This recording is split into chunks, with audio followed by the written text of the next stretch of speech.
அனைவருக்கும் எஸ்பி ஸ்லோகாஸின் இனிய வணக்கம். திருப்பாவையில் பாசுரம் 18. உந்து மத களிற்றன் ஓடாத தோல்வலியன் நந்தகோபாலன் மருமகளே நப்பின்னாய் கந்தம் கமழும் குழலி கடைத்திரவாய் வந்தெங்கும் கோழி அழைத்தனகான் மாதவி பந்தல் மேல் பல்கால் குயிலினங்கள் கூவினகான் பந்தார் விரலி உண்மை துணன் பேர்பாட செந்தா மறைக்கையால் சீரார் வளையொழிப்ப வந்து திரவாய் மகிழ்ந்தேலோரெம்பாவாய்.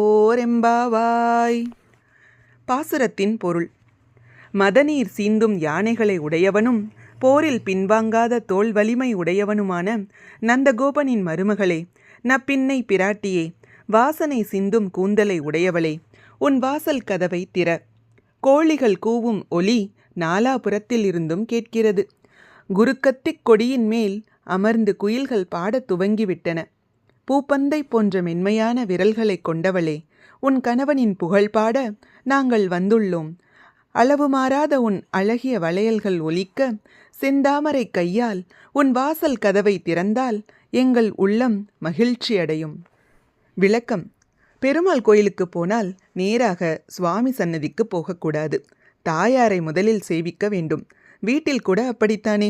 அப்பாவிடம் கோரிக்கை வைத்தால் எதற்கடா அதெல்லாம் என்று மீசையை முறுக்குவார். அதையே அம்மாவிடம் சொல்லி அப்பாவிடம் கேட்கச் சொன்னால் அதே கோரிக்கை 10 நிமிடத்தில் நிறைவேறிவிடும். இதுபோல்தான் நாராயணனிடம் ஒரு கோரிக்கை வைத்தால் அந்த மாயன் அவ்வளவு எளிதில் ஏற்க மாட்டான். அதையே தாயாரிடம் சொல்லி வைத்துவிட்டால் அவனால் தப்பவே முடியாது. நரசிம்மரின் கோபத்தை கூட அடக்கியவள் அல்லவா அவள். அதனால் கண்ணனின் மனைவி நப்பின்னையை எழுப்பி கண்ணனை எழுப்புகிறார்கள் பாவை நோன்பிருக்கும் பெண்கள். திருப்பாவையில் 18வது பாசுரமும் அதன் விளக்கத்தையும் இப்பதிவில் நாம் தெரிந்து கொண்டோம்.